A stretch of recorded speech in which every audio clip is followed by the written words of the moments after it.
오늘 또 우리가 읽어갈 이 말씀의 내용은 느헤미야 계속 읽어서 느헤미야와 에스더를 함께 쭉 이어서 읽어가게 될 것인데요.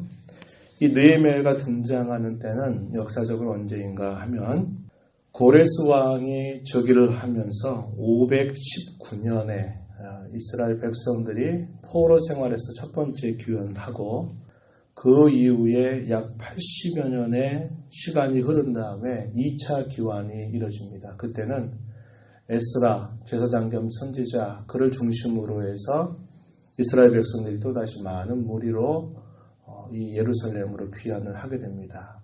그때는 이미 1차 귀환 이후에 한 20여 년이 넘는 시간 동안 성전은 재건이 되었고 에스라가 귀환했을 때는 그들이 종교적으로 또 부패한 그들의 죄악 때문에 그들의 죄를 회개하고 자복하면서 신앙개혁 운동이 일어나게 됩니다. 그리고 나서 얼마의 시간이 지났는지 정확하게 알 수 없지만은 2차 귀환이 이루어지고 난 다음에 이 느헤미야를 중심으로 해서 세 번째 마지막 귀환이 이루어지는데요.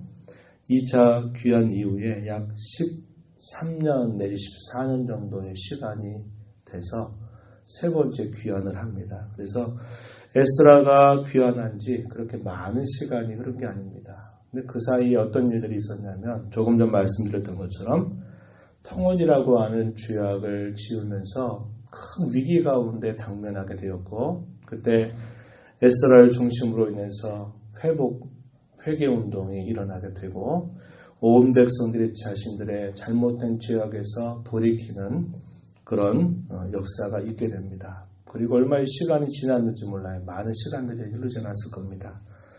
예루살렘에 또 위기가 찾아왔다고 하는 소식을 듣게 됩니다.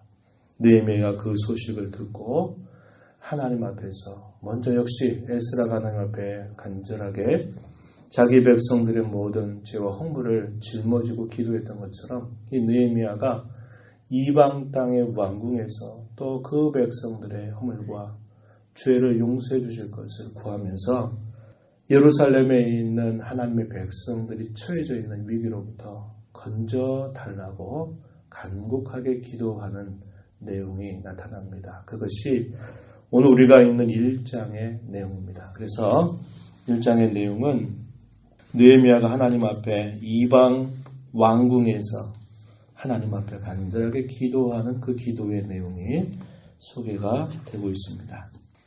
오늘 본문 1절 가서 보면은 아닥사스다 왕 제20년 기슬루월에 내가 수상궁에 있는데 이방 왕궁에 그가 높은 관원으로 있었음을 이야기합니다.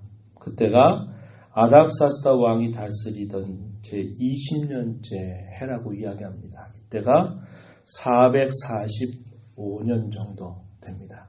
그래서 그러한 때에 그가 소식을 듣는데 아마도 이 두 번째 귀환을 하던 중에 에스라와 함께 예루살렘에 귀환했던 몇몇 사람들이 이 느헤미야가 있는 곳으로 찾아왔습니다. 그 형제 중에 한 사람이 하나니라고 하는 사람입니다. 2절 보면 하나니가 두어 사람과 함께 유다에서 내게 이르렀기로 약 13년, 14년 전에 2차 귀환 때 예루살렘으로 갔던 사람, 하나니를 중심으로 해서 두어 사람이 이 느헤미야가 있는 왕궁으로 왔습니다. 느헤미야가 묻습니다. 지금 예루살렘의 형편이 어떠한지를 그에게 묻는 것입니다. 그랬더니 대답하는 말 3절에 보면은 그 지방 거기에서 큰 환난을 당하고 능욕을 받으며 예루살렘 성은 허물어지고 성문들은 불탔다 하는 소식을 듣습니다. 성전이 재건이 되었고 그들이 살아오는 삶 속에 하나님 백성들의 어떤 그 무리를 지어서 그들이 살고 있는 거주지에 어느 정도의 경계를 만들었을 것인데 그것이 당시의 이방 족속들에 의해서 또 침략을 당하면서 그들이 살고 있는 그 거주지에 큰 위험이 생겼다는 겁니다. 튼튼하게 쌓아두지 못했던 것으로 보이는데요. 그들이 성이 허물어지고 성문들이 불타버리는 그런 사건으로 인해서 지금 예루살렘에 있는 귀한 자들이 많은 어려움에 처해 있다라고 하는 소식을 듣게 된 것입니다. 그 말을 듣고는 너무나 가슴이 아프고 너무나 슬퍼서 이제 하나님 앞에 나아가서 그 백성들의 처한 위기를 하나님께서 긍휼히 여겨주실 것을 기도하는 것입니다. 4절 말씀에 보면은 이 말을 듣고 앉아서 울고 수일 동안 슬퍼하며 하늘의 하나님 앞에 금식하며 기도하였다. 이렇게 표현했습니다. 느헤미야는 비록 이방 땅에서 높은 관원으로 있는 사람이었지만 그의 마음은 항상 예루살렘을 향하고 있는 것입니다. 그도 기회만 된다면 이 예루살렘으로 함께 귀환하고자 했던 마음을 품었던 인물일 것입니다. 그런데 상황상 귀환을 할 수 없이 이방의 왕궁에 있었던 것이죠. 그렇지만 그의 마음은 항상 이 예루살렘의 소식이 궁금했고 거기에 마음이 늘 향하고 있는 것을 보는 겁니다. 오늘날 우리가 이러한 마음들을 보면 하나님의 나라 혹은 주의 몸된 교회를 사모하는 그러한 심령이라고 볼 수 있을 것입니다. 그가 어디에 있든지 어떤 형편에 있든지 항상 주의 몸된 교회를 생각하고 주의 나라를 생각할 줄 아는 그러한 성도의 참된 마음을 이 느헤미야는 잘 보여주고 있는 것입니다. 그리고서 그 백성들을 향해서 기도하는 것이죠. 하나님의 백성들이 당하는 아픔이나 시련은 뜻없이 이루어지는 일이 아님을 아는 것이죠.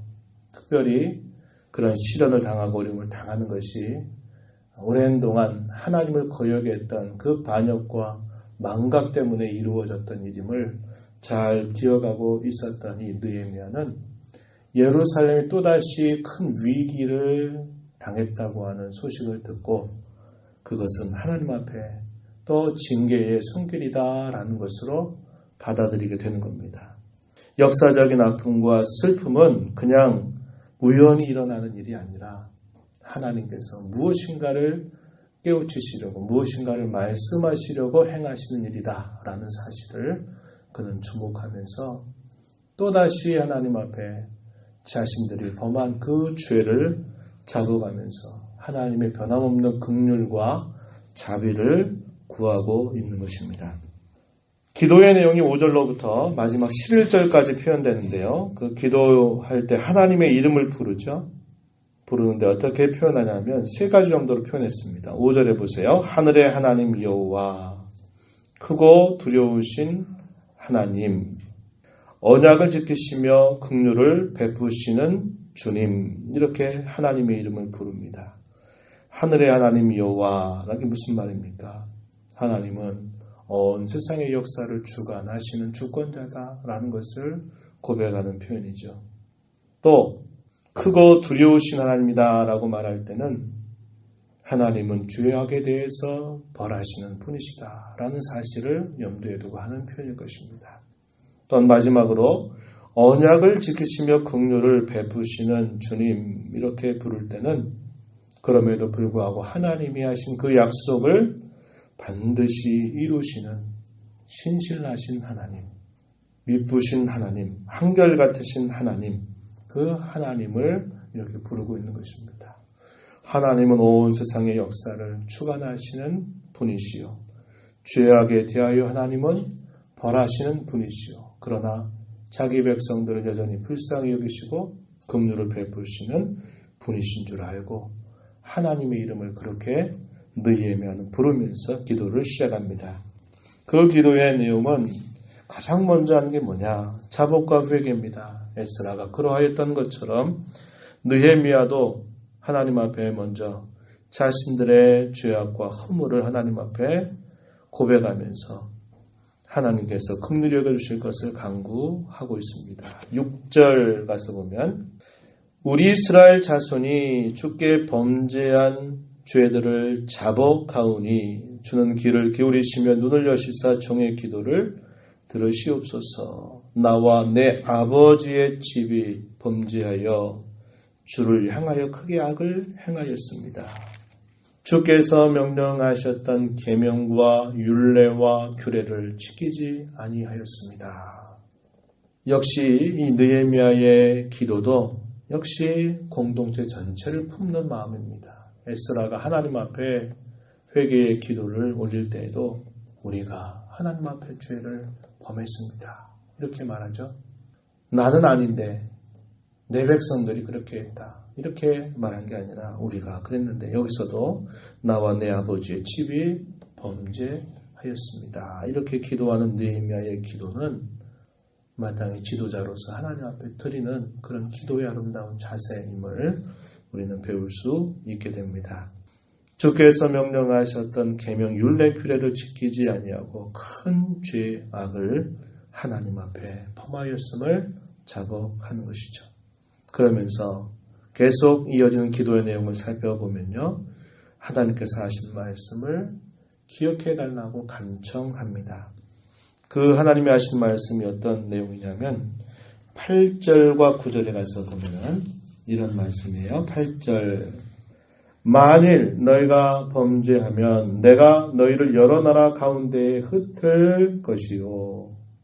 9절에 만일 내게로 돌아와 내 계명을 지켜 행하면 너희 쫓긴 자가 하늘 끝에 있을지라도 내가 거기서부터 그들을 모아 내 이름을 두려고 택한 곳 예루살렘을 말하죠. 돌아오게 하리라 하신 말씀을 기억하옵소서. 이렇게 강구를 합니다. 이 말씀이 어디에 있느냐? 모세 율법 가운데서 레위기 26장에 보면요. 이러한 내용이 나타나고 있고요.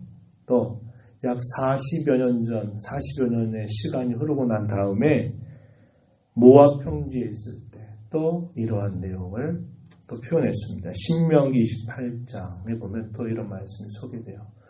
레위기 26장과 신명기 28장은 우리에게 어떠한 내용을 많이 알려져 있냐면 축복과 저주에 관한 말씀입니다. 하나님께서 자기 백성들에게 복을 주신다. 하나님께서 주신 이 말씀들을 준행하고 그 말씀을 기뻐 순종하는 자에게 하나님은 온갖 복을 자기 백성들에게 더해 주실 것이다. 반대로 하나님의 말씀을 가볍게 여기고 그 말씀을 떠나게 된다면 온갖 저주가 다 너희들에게 임할 것이다 라고 하는 메시지입니다. 그래서 소위 축복과 저주에 관한 긴 말씀들이 이 레위기 26장에 소개가 되죠. 이때는 시내산에서 그들에게 주어진 말씀입니다. 그리고 40여 년 가까운 광야 생활을 마치고 나서 그들이 이제 가나안 땅 접경 지역에 있을 때 또다시 모세가 이 내용을 출애굽 2세대를 향해서 이 말씀을 그대로 전달해 줍니다. 이 이야기는 신명기 28장에 기록돼요. 그래서 레위기 16장과 신명기 28장 사이에는 내용은 비슷하지만 40여 년의 세월이 흘렀어요. 광야 생활. 하나님 앞에 거역하고 반역함으로 말미암아 2주 정도만 지나면 들어갈 수 있는 가나안 땅을 들어가지 못하고 40년 동안 징계받고 훈련받았던 시간들. 이런 시간들이 지나고 난 다음에 또 그 본문이 주어지게 된 것입니다. 그 말씀 속에 이런 내용이 소개된 거죠. 너희가 범죄하면 너희들을 흩어버릴 것이다 라고 하는 말씀과 그러나 반대로 하나님께 돌아와서 하나님의 계명을 지켜 행한다면 하늘 끝에 있을지라도 도무지 불가능한 그런 상황 속에 있을지라도 거기에서부터 모아서 택하신 곳에 돌아오게 하리라고 말씀하시지 않았습니까? 하나님 우리에게 하셨던 그 말씀을 기억해 달라고 기도합니다. 그러면서 하나님과의 특별한 관계를 언급해요. 10절 가서 보세요. 이들은 주께서 일찍이 큰 권능과 강한 손으로 구속하신 주의 종들, 주의 백성입니다. 이렇게 고백합니다. 하나님, 이 백성들의 죄와 허물만을 보지 마시고 하나님께서 이 백성들에게 베푸신 그 구속의 은혜를 기억해 달라고 하나님 앞에 간청을 드리는 겁니다. 하나님과 맺은 언약 관계에 호소하는 거예요. 우리가 우리 행실로 하나님 앞에 받을 수 없지만 하나님께서 우리에게 하신 그 약속에 근거해서 하나님 이 백성들을 불쌍히 여겨 주시옵소서. 모든 허물과 죄를 사하여 주시옵소서. 이렇게 간구하는 내용입니다. 그리고서는 그가 이렇게 말하죠.